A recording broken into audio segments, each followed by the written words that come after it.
Hi, how you doing? Here's another game from the playlist, Winning with the Closed Sicilian. If you haven't checked that out, there's tons of games on there just dealing with all the variations in the closed Sicilian coming from the white perspective.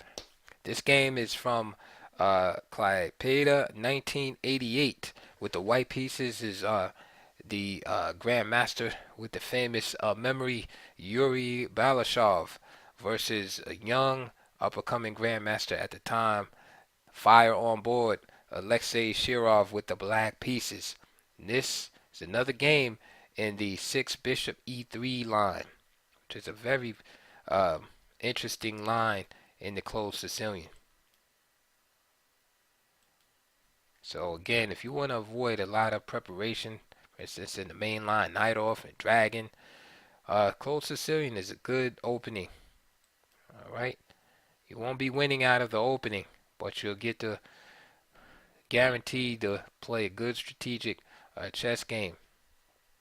So there it is, Bishop E3, and we can see the early attack here, and D6, which is the proper way to respond. If you've been following on the playlist, you see this move right here, Knight D4 played, which is a common move you'll see from people that are not too familiar with the nuances of the closed Sicilian, and black can quickly fall into trouble here. All right, this looks like a very natural move, right? Taking over the square, but just after moves like, for instance, knight d3 followed by c3, excuse me, knight e2 followed by c3 and d4, um, black finds himself in an inferior position. d6 is correct. Queen d2 again with the basic idea of trading off this dark square bishop. So far, the games we've seen uh, so far in this line, black has been able to trade the bishop, or excuse me, white has been able to successfully trade the bishop off. But a common question is, well, what happens if black wants to really preserve his bishop? Okay. So here, Shirov is going to answer that question for us by playing h6. All right. So now this is a direct, if not primitive, way of just uh, canceling out white's plan. Now, of course, if h6 was the end all be all of white's strategy, then there would be no reason to play bishop e3. So, of course, the obvious drawback is black is weakening his king side somewhat, right? Even if that sounds uh, stereotypical, right? And I'll give you another stereotypical response is that also h6 does nothing to aid in black's development. So even though these are common sayings, they're absolutely true. H6 does nothing to aid in black's development, and it weakens the king side somewhat. So there you have it. So f4 by Balashov.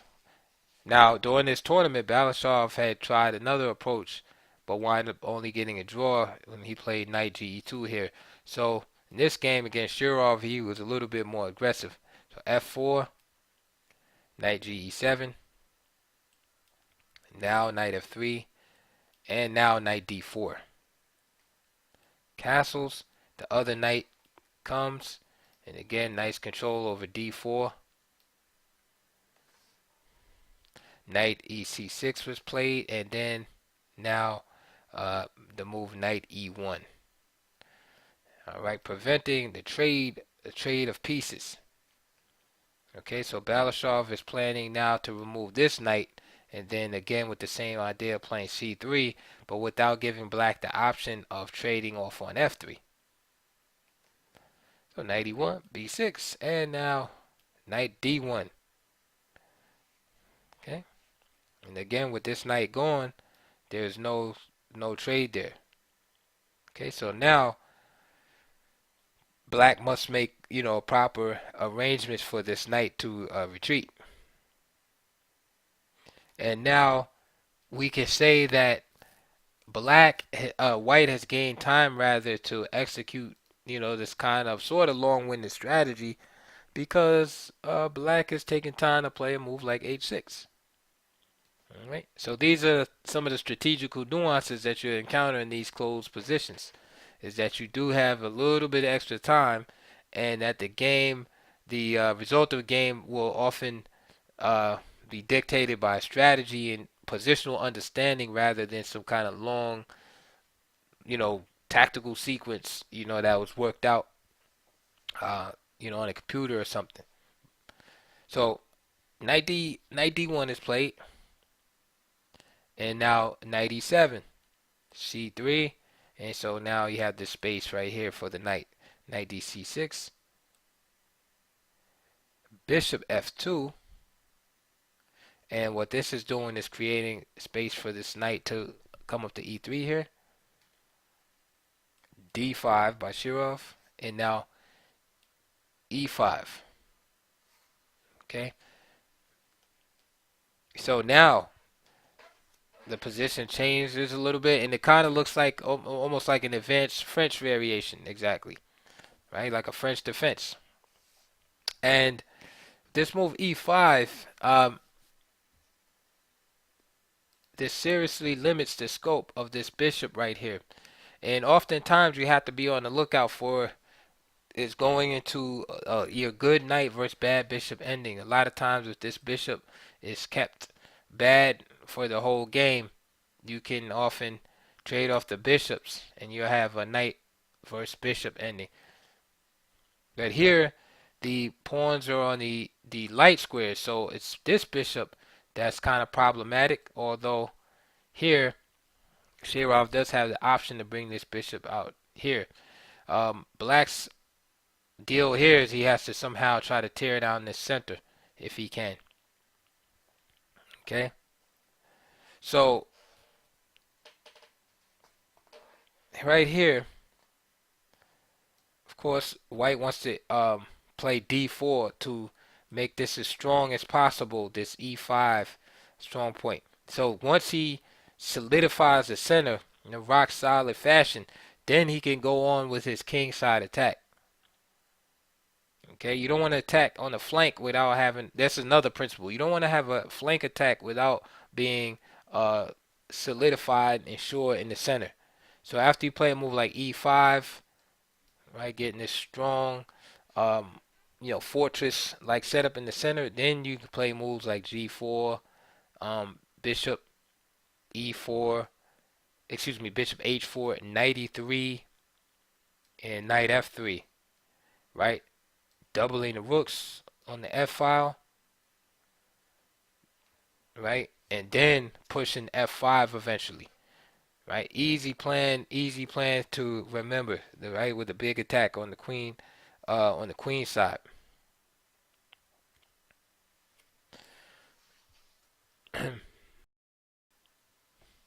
So with that plan in mind, Shirov plays G5, okay? Because he doesn't want to just sit around and, allow that plan to materialize. Okay, so basically, Shirov is not going to let Balashov just basically implement that plan and run him off the board. So he's kind of making use of this move earlier, the h6, right? And he's playing this move g5.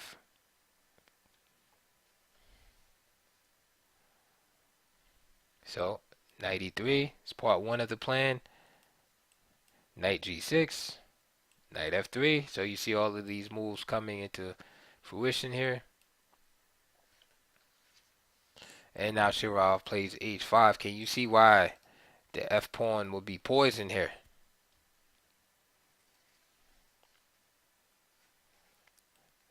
Okay, if knight takes f4, then you get knight f5. Right, attacking this bishop with check. E takes f5. Queen here. Bishop e6, and then d4, and you have this chain again, restored. And now the idea here is this bishop h4, followed by bishop h3, with all this pressure here. Okay, So not only does white get his pawn back, but then he has the positional edge also. So this is why the pawn isn't taken by Shirov there.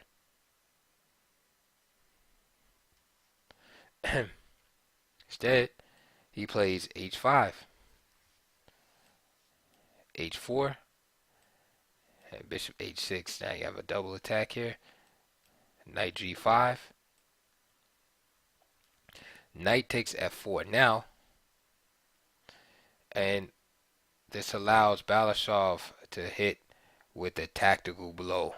Notice the rook position dormant on f1. So knight takes f7. Queen e7. He doesn't dare to bring the king onto the f file. Knight takes h6. Queen g7. And he didn't take the knight right away because of this move, bishop g3. And there's a lot of problems going on the f file and the c1 h6 diagonal.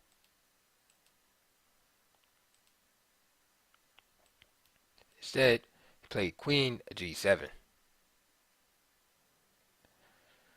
Knight came here. Knight takes g2. Knight takes g2, and now queen to f7. Power of the rook is revealed there. Queen g7. And there's a beautiful outpost for the bishop. Okay. So now a couple of exchanges have taken place, and now the smoke is cleared, and we can take an assessment here, and we can see that white has created a big advantage. Okay, his bishop is ready to land on the f6 square, and it's hard for black to coordinate his pieces. One of the reasons being because the king, king can't easily get over to the queen side because of the bishop on g5, and of course he can't get over to the king side because of the rook on f1.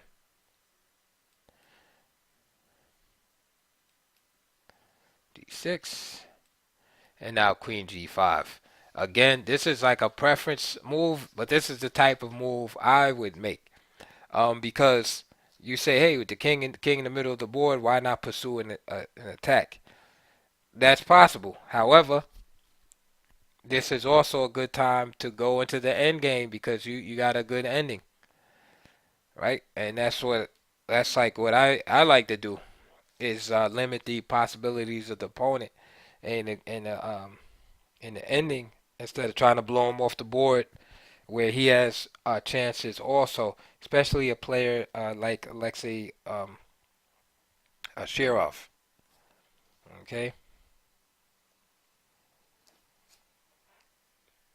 queen takes g5, not Shirov. H takes g5 by Balashov. Bishop a6, g6, rook h6, and knight f4. All right. Again, speaking of endgames, this pawn is a monster on g6. One of the ideas is just playing bishop g7, and then where's the rook gonna go? The rook is just captured.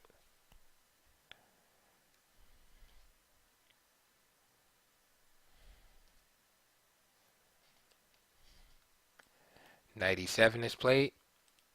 If the king tries to get over, then you got knight takes e6, king g8, and then knight f4, and then there's another pawn that black is concerned about.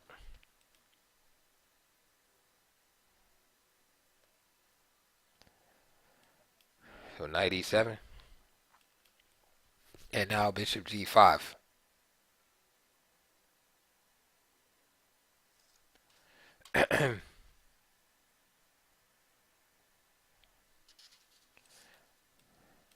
And now rook takes g6, gives up the exchange, of course. Rook f6, What else? Bishop d3, rook takes e6 check. King goes to d7. Check again, my friend. King c7. Rook takes d5.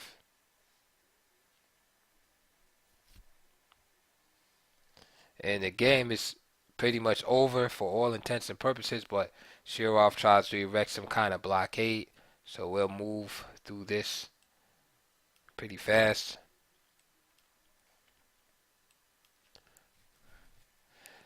Okay. And as they say, the rest is a matter of technique. This idea is just simply to exchange pieces, so that's forced.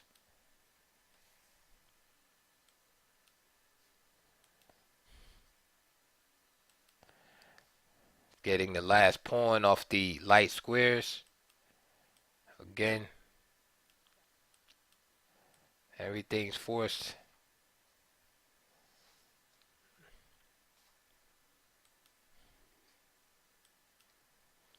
Desperately trying to go into some type of theoretically drawn game, but it's not going to be. Not today.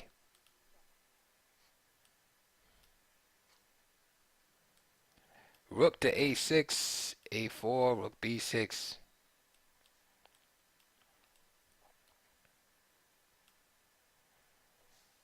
Okay, and here Shirov resigned as he's in like a very, very bad position. So for instance, bishop a2, king to c1, bishop b3, rook d6, bishop a2, and now king c2, bishop b3, king b1. And note there's nowhere for the bishop to go anymore.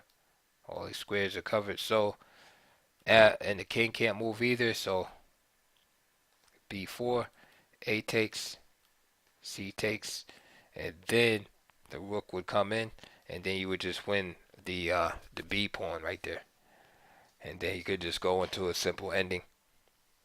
Okay, so that is another nice game in the closed Sicilian.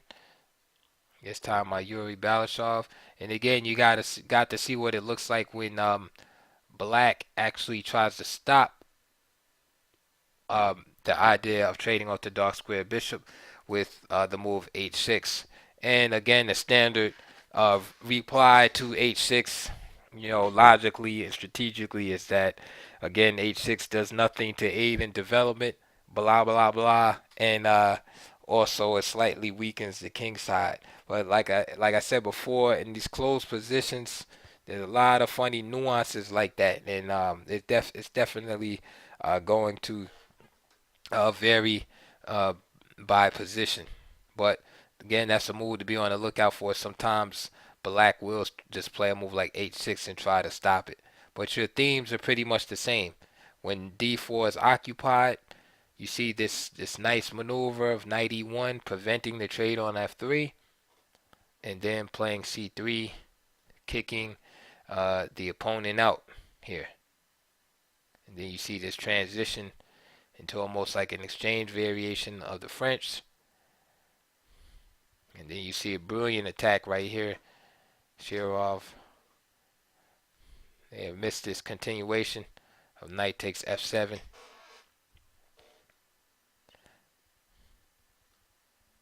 And from here, Balashov was pretty much in the driver's seat. So as usual, please like and subscribe. Suggestions welcome. Please check my links below. And I'll see you on the next video. And again, if you want to learn how to play the closed Sicilian, just click on the playlist because we're going through all the major variations. So there's going to be tons of games on that playlist in the closed Sicilian. Again, we're looking at it from the white perspective. See you on the next video.